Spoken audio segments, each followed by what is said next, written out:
पश्चिम बंगाल में ममता बनर्जी पर बरसे अमित शाह, कार्यकर्ताओं में भरा जोश। विजय के संकल्प की मुट्ठी बीजिए और प्रचंड आवाज से बोलिए, भारत माता की वंदे वंदे, जय श्री राम, जय जय श्री राम। अमित शाह की दहाड़ 2026 में टीएमसी को कहेंगे टाटा बाय बाय। बंगाल की अस्मिता का विरोध बंगाल की जनता सहन कर सकती है क्या? अरे जोर से बोलो, कर सकती है क्या? मैं आज बंगाल की जनता को अपील करने के लिए आया हूं कि बंगाल की अस्मिता का विरोध करने वाली तृणमूल कांग्रेस को अगले चुनाव में मूल समेत उखाड़ कर फेंक दीजिए और यहां एक राष्ट्रभक्तों की सरकार लाइए। अमित शाह गरजे, बोले घुसपैठियों को संरक्षण दे रही ममता सरकार, ये उनका वोट बैंक। ममता बनर्जी, आप हमें जगह नहीं दे रही, भूमि नहीं दे रही हो, इसके कारण फेंसिंग पूरी नहीं होती। नदी नाले से, दुर्गम पहाड़ों से जो घुसपैठिए आते हैं उनको आपका पटवारी रोकता नहीं है, आपका पुलिस वाला रोकता नहीं है, और आप यहां से फर्जी डॉक्यूमेंट बनाकर उनको पूरे देश भर में भेज रही है। गृह मंत्री अमित शाह का आरोप, आनंदपुर अग्निकांड में ममता बनर्जी के लोग शामिल। आनंदपुर में लगी आग ये कोई हादसा नहीं है। 25 लोगों की जान गई है, 27 लोग लापता है। और ये कांड क्यों हुआ? क्यों हुआ? ये जो मोमो फैक्ट्री के मालिक है उसमें किसका पैसा लगा है? ये मोमो फैक्ट्री के मालिक किसके नजदीकी है? किसके साथ? विमान में मोमो फैक्ट्री के मालिक विदेश की टूर लगाए हैं और अब तक मोमो फैक्ट्री के मालिक का अरेस्ट क्यों नहीं हुआ है? भाइयों बहनों, आज 25 लोग मारे गए, 27 लोग लापता है। मैं ममता जी को पूछना चाहता हूं, अगर ये घुसपैठिए होते तो आपका रिएक्शन ऐसा ही होता क्या? पश्चिम बंगाल में विधानसभा चुनाव के बीच केंद्रीय गृह मंत्री अमित शाह बंगाल पहुंचे, जहां वो एक तरफ घुसपैठ से लेकर आनंदपुर अग्निकांड और भ्रष्टाचार तक ममता बनर्जी उनकी सरकार पर जमकर हमला बोला, तो वहीं कार्यकर्ताओं में जोश भरते हुए भी दिखाई दिए। उन्होंने कहा कि 2026 में जी जान लगाकर चुनाव जीतना है। ये बातें उन्होंने कार्यकर्ताओं को कही। दरअसल पश्चिम बंगाल में जब अमित शाह पहुंचे तो उन्होंने तमाम मुद्दों का जिक्र किया, जिसमें उन्होंने घुसपैठ को लेकर जबरदस्त प्रहार ममता बनर्जी उनकी सरकार पर किया और कहा कि ममता सरकार घुसपैठियों को संरक्षण दे रही है। बंगाल के लोग टीएमसी को उखाड़ फेंकेंगे, इनकी विदाई का समय आ गया है। ये बड़ी बातें अमित शाह के जरिए कही गई। क्या कहा उन्होंने घुसपैठ को लेकर, जरा सुनिए। बंगाल में इस बार सरकार बनाना सिर्फ पश्चिम बंगाल के लिए जरूरी नहीं। मैं ये कार्यकर्ता सम्मेलन के माध्यम से बंगाल की जनता को कहने आया हूं, पश्चिम बंगाल में जिस तरह से घुसपैठ चल रही है, पश्चिम बंगाल से हो रही घुसपैठियों की ये फौज केवल पश्चिम बंगाल नहीं, पूरे देश के लिए सुरक्षा का एक बहुत बड़ा सवाल बना है। मुझे बताओ कार्यकर्ता भाइयों बहनों, घुसपैठियों को रोकना चाहिए या नहीं रोकना चाहिए? अरे जोर से बोलो, रोकना चाहिए या नहीं रोकना चाहिए?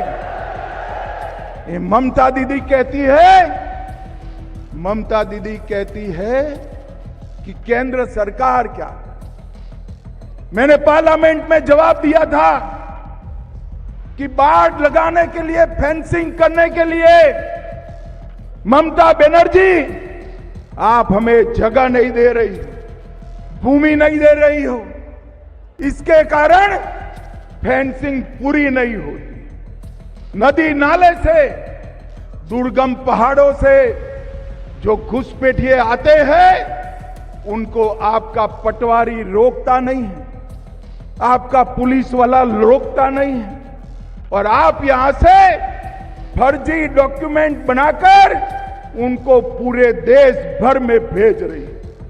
भाइयों बहनों, मैंने पार्लियामेंट में भाषण करा था, तृणमूल कांग्रेस के सांसद इसका विरोध करे थे, मगर कुछ दिन पहले मुझे बड़ा खुशी है कि कलकत्ता हाई कोर्ट ने भी बीएसएफ को सारी भूमि 31/3/26 के पहले देने का ऑर्डर। हाई कोर्ट तो अमित शाह ने यह साफ तौर पर कहा कि ममता बनर्जी एसआईआर का जितना विरोध करना है कर ले, लेकिन वोटर लिस्ट से घुसपैठियों को निकालना ही पड़ेगा। जो बचे घुसपैठिए रह जाएंगे वो बीजेपी का सीएम आकर निकाल देगा। ये बड़ी बातें उनकी तरफ से कही गई हैं।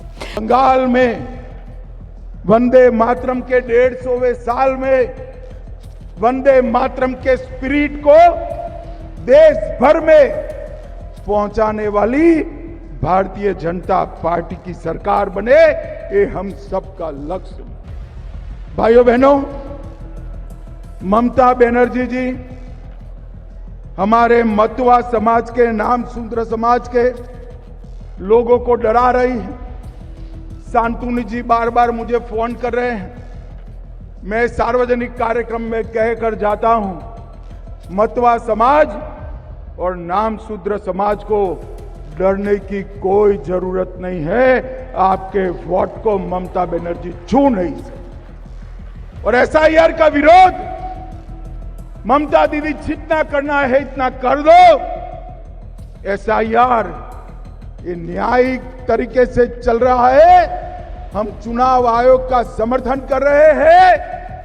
मतदाता सूची से घुसपैठियों को निकालना ही पड़ेगा, और जो बचे कुचे रह जाएंगे वो भाजपा का सीएम आकर निकाल देगा। मित्रों, भाजपा का सीएम आकर निकाल देगा। अमित शाह ने कहा कि बंगाल में जो घुसपैठ हो रही है वो पूरे देश की सुरक्षा के लिए एक बड़ा सवाल है। फेंसिंग करने के लिए जगह नहीं दी जा रही है। ये बड़ी बातें अमित शाह के जरिए कही गई है, यानी सीधे तौर पर आरोप लगाया है कि ममता बनर्जी का जो वोट बैंक है वो घुसपैठिए हैं, इसलिए ममता बनर्जी हाई कोर्ट का निर्णय भी नहीं मानेगी। लेकिन उन्होंने जनता से ये अपील की है कि इस बार केसरिया को मौका दिया जाए और हम घुसपैठ रोक कर दिखाएंगे। हाई कोर्ट ने स्वीकार करा कि ममता बनर्जी भूमि देने में सहयोग नहीं कर रही, घुसपैठिया रोकने में उनको कोई इंटरेस्ट नहीं। और मित्रों, ये बहुत बड़ा झटका ममता बनर्जी को मिला है। मगर मैं बंगाल की जनता को कहकर जाता हूं, आप ऐसा मत सोचना कि हाई कोर्ट के जजमेंट के बाद भी ममता बनर्जी ये भूमि बीएसएफ को देगी। वो नहीं देगी, क्योंकि उनका वोट बैंक वो घुसपैठिए है, घुसपैठिए।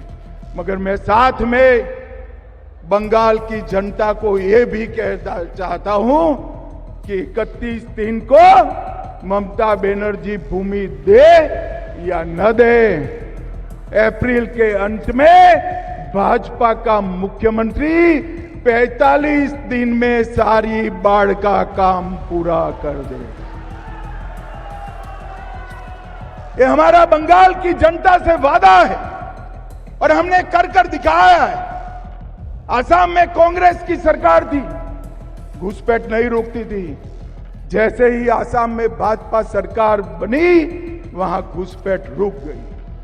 गुजरात में भाजपा सरकार है, वहां घुसपैठ नहीं होती। राजस्थान में भाजपा सरकार है, वहां घुसपैठ नहीं होती। और मैं बंगाल के सम्मानीय नागरिकों को अपील करने आया हूं, लाल सरकार भी बनाई, तृणमूल की हरी सरकार भी बनाई। एक बार भाजपा के केसरिया को मौका दे दो, हम घुसपैठ को रोक कर बताएं। इसी के साथ बार बार उन्होंने इस बात का दावा कर दिया है कि 2026 में अप्रैल में बीजेपी की सरकार पश्चिम बंगाल में बनने जा रही है। अमित शाह ने कहा कि साल 2026 टीएमसी को टाटा बाय बाय कहने का साल है। टीएमसी जो कम्युनिस्टों से भी आगे निकल गई है। उन्होंने कहा कि जब मैं पहले आया था तो मैंने कहा था कि पश्चिम बंगाल में भारी बहुमत से बीजेपी की सरकार बनेगी। उस समय ममता बनर्जी मेरा मजाक उड़ा रही थी, लेकिन जब भगवान राम ने राम सेतु बनाया था तो रावण ने भी इसी तरह उनका मजाक उड़ाया था। क्या कहा सुनिए। गत समय जब मैं आया, मैंने कहा बंगाल में प्रचंड बहुमत से बीजेपी की सरकार बनने वाली। मुझे बताओ आप सभी लोग, प्रचंड बहुमत से बीजेपी की सरकार बनने वाली है या नहीं बनने वाली है? अरे जोर से बोलो, बनने वाली है या नहीं बनने वाली? ये ममता बनर्जी मेरा मखौल उड़ा रही थी। ममता दीदी, जब प्रभु श्री राम ने राम सेतु बनाया, तब रावण ऐसा ही मानता था कि इस प्रकार से मुझे कोई हरा सकता है क्या?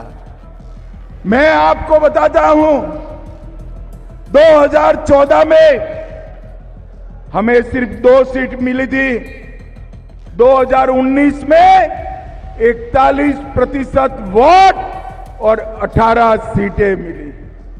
2024 में 39% वोट मिला है और 2021 की विधानसभा में 38% वोट और 77 सीटें लेकर शुभेंदु अधिकारी हमारे विपक्ष के नेता बने हुए। विपक्ष के नेता ममता दीदी, अब हमें तो 38% से 45% का जंप लगाना है।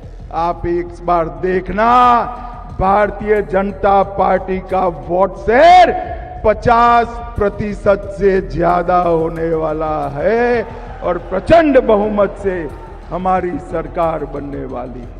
भाइयों बहनों, आज मैं आप सभी को कहने आया हूं,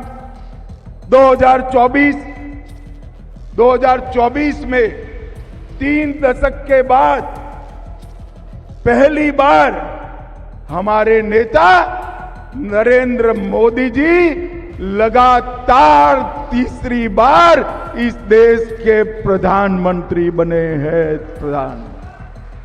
24 में ही हमने आंध्र में सरकार बनाई, ओडिशा में पहली बार सरकार बनाई, अरुणाचल में तीसरी बार सरकार बनाई, 25 में हरियाणा, महाराष्ट्र और दिल्ली में 30 साल के बाद सरकार बनाई और 25 का अंत आते आते बिहार में भी प्रचंड बहुमत के साथ भारतीय जनता पार्टी और एनडीए की सरकार हुई। और 26 में केरल में त्रिवेंद्रम कॉरपोरेशन पहली बार बीजेपी जीता और मुंबई कॉरपोरेशन और सारे महाराष्ट्र के म्युनिसिपल कॉरपोरेशन में ये ममता दीदी के इंडी अलायंस का सुपड़ा साफ हो गया। सुपड़ा साफ। बंगाल वालों, अब बारी बंगाल की है। और पश्चिम बंगाल की धरती पर जब अमित शाह पहुंचे तो मां, माटी और मानुस का जिक्र ना हो, ऐसा कैसे हो सकता है। उन्होंने मां, माटी, मानुस का जिक्र करते हुए कहा कि तीनों की रक्षा करनी है तो बीजेपी की सरकार बनानी ही पड़ेगी। मां, माटी और मानुस का नारा देकर ममता बनर्जी सत्ता में आई। यहां पर मां असुरक्षित, महिलाओं की सुरक्षा का कोई ठोर ठिकाना नहीं।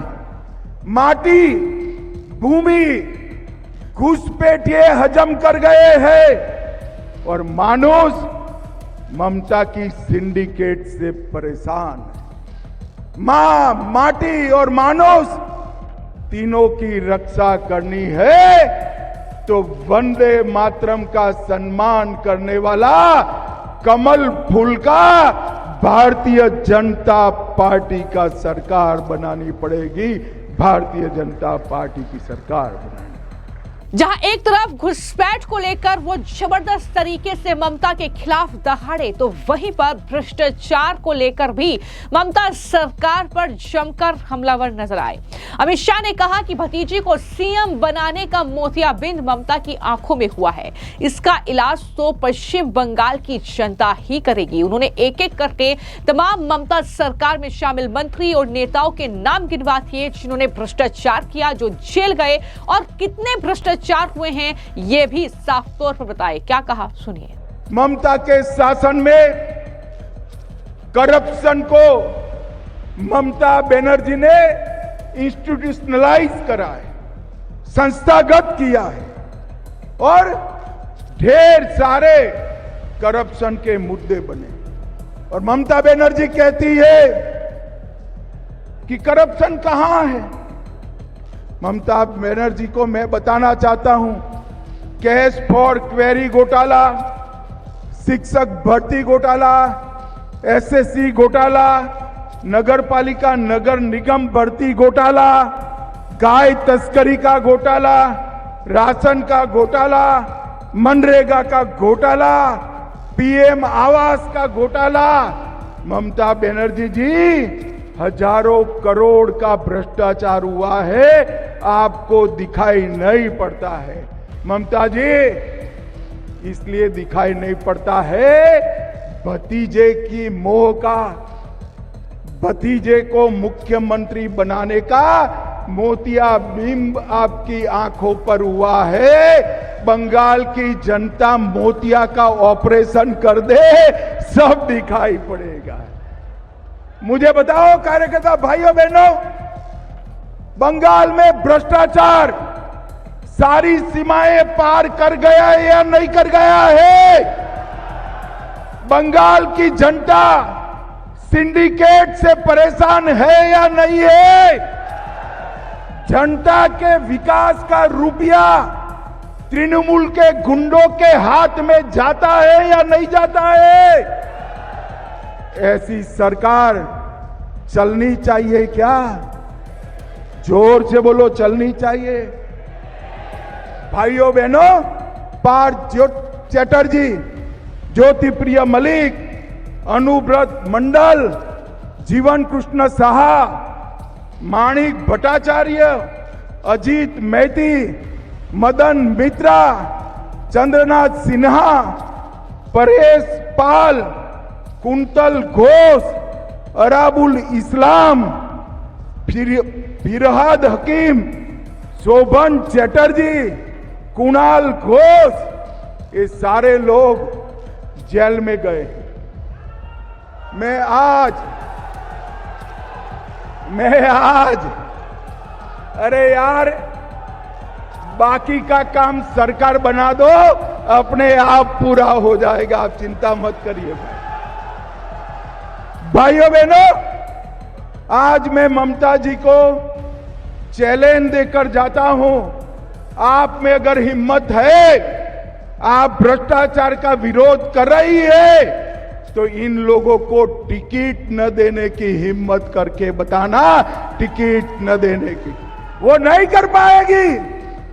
अगर इन लोगों को टिकट नहीं दिया अनुव्रत मंडल, पार्थ चैटर्जी, अजीत महती, मदन मित्रा, कुंतल घोष, हकीम, इनको टिकट नहीं दिया तो वो भतीजे का नाम उगल देंगे, भतीजे का नाम उगल देंगे। मगर मैं आज बंगाल की जनता को कहकर जाता हूं कि हम भारतीय जनता पार्टी की सरकार बनने के बाद सुप्रीम कोर्ट के एक जज की अध्यक्षता में सारे भ्रष्टाचार की जांच कराएंगे और एक एक करप्ट व्यक्ति को चुन चुन कर जेल में डालने का काम करेंगे।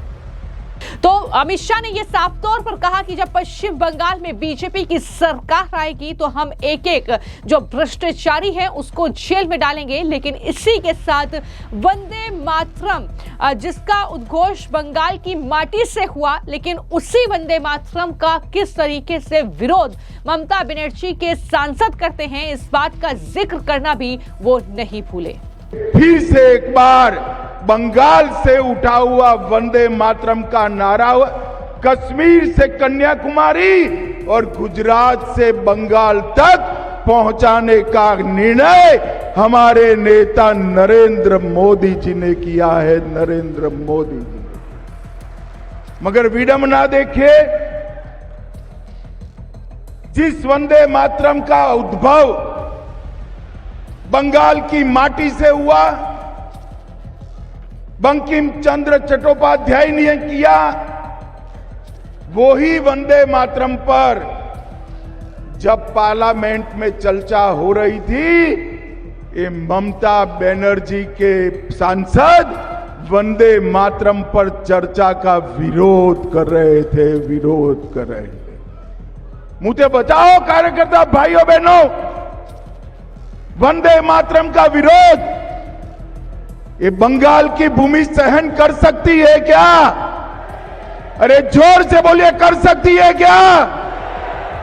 बंगाल के जन जन तक, हर एक मतदाता तक, हर एक नागरिक तक ये संदेश लेकर जाना है कि वोट बैंक की तुष्टीकरण के कारण घुसपैठियों को खुश करने के लिए ममता बनर्जी और तृणमूल कांग्रेस वंदे मातरम का विरोध कर रही है। ममता जी, मैं आपको बता दूं कि वंदे मातरम का विरोध कर कर आप नरेंद्र मोदी जी का विरोध नहीं कर रही।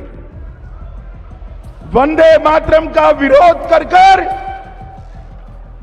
आप बंगाल की अस्मिता और भारत के स्वाभिमान का विरोध कर रही। और जिस तरीके से पश्चिम बंगाल के आनंदपुर में भीषण अग्निकांड हुआ, उसको लेकर पहले से ही शुभेंदु अधिकारी सड़कों पर उतरे हुए हैं। ममता बनर्जी पर इस अग्निकांड का आरोप लगा रहे हैं सीधे तौर पर कि उनके लोग इसमें शामिल हैं। और इसी बात का जिक्र जो है वो अमित शाह ने भी किया और पूछा कि ये घटना कैसे हुई, इस मोमो फैक्ट्री में किसका पैसा लगा था, मोमो फैक्ट्री के मालिक कौन है, वो किसके साथ जो है हवाई जहाज की यात्राएं करते हैं, ये साफ तौर पर उन्होंने सवाल किए। क्या पूछा, सुनिए। आनंदपुर में लगी आग ये कोई हादसा नहीं है, 25 लोगों की जान गई है, 27 लोग लापता है। और ये कांड क्यों हुआ, क्यों हुआ? ये जो मोमो फैक्ट्री के मालिक है उसमें किसका पैसा लगा है? ये मोमो फैक्ट्री के मालिक किसके नजदीकी है?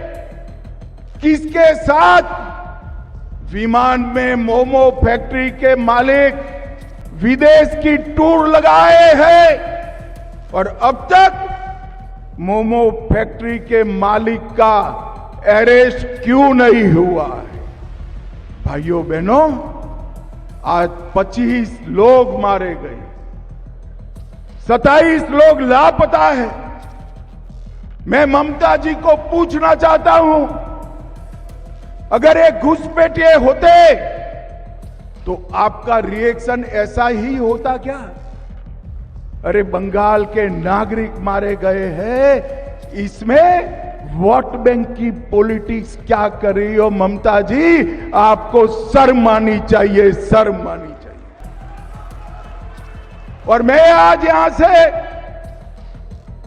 बंगाल की मुख्यमंत्री को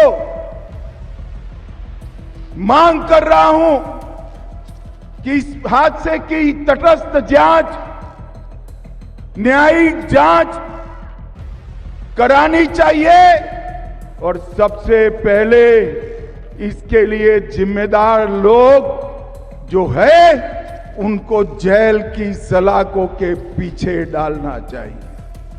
मुझे शुभेंदु जी बता रहे थे, समीक भाई बता रहे थे, परिवार को वो मिलने गए, हमारे कार्यकर्ताओं ने विरोध किया, उन पर पुलिस ने बर्बरता की।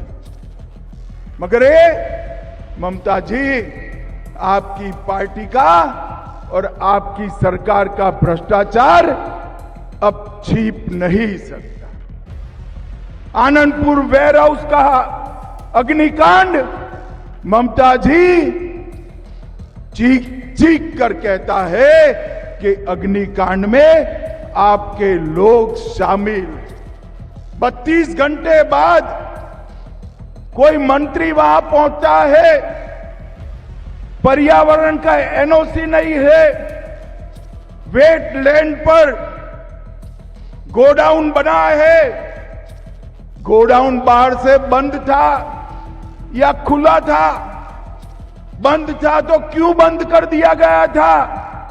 अंदर लोग जलते रहे, मरते रहे, चीखते रहे, बाहर नहीं आ पाए। तो अमित शाह ने कहा कि आनंदपुर गोडाउन में लगी आग चिल्ला चिल्ला करके कह रही है कि इसमें ममता बनर्जी के लोग शामिल हैं और इस तरीके से जांच की मांग उन्होंने करती है कि ममता सरकार से, ममता बनर्जी से मैं ये मांग करता हूं कि इसमें जो भी जिम्मेदार हैं उन्हें जेल में डाला जाए। ये तमाम बातें उनकी तरफ से कही गई हैं। तो कुल मिलाकर कुछ इस तरीके का माहौल जो है वो कहीं ना कहीं पश्चिम बंगाल में चुनाव से पहले खासतौर पर देखने को मिल रहा है, जहां पर इस वक्त बीजेपी की पूरी तैयारी है कि किस तरीके से ममता बनर्जी को पश्चिम बंगाल की सत्ता से उखाड़ फेंका जाए। फिलहाल इस मामले को लेकर आपकी क्या राय है, हमें कमेंट बॉक्स में जरूर लिखें। धन्यवाद।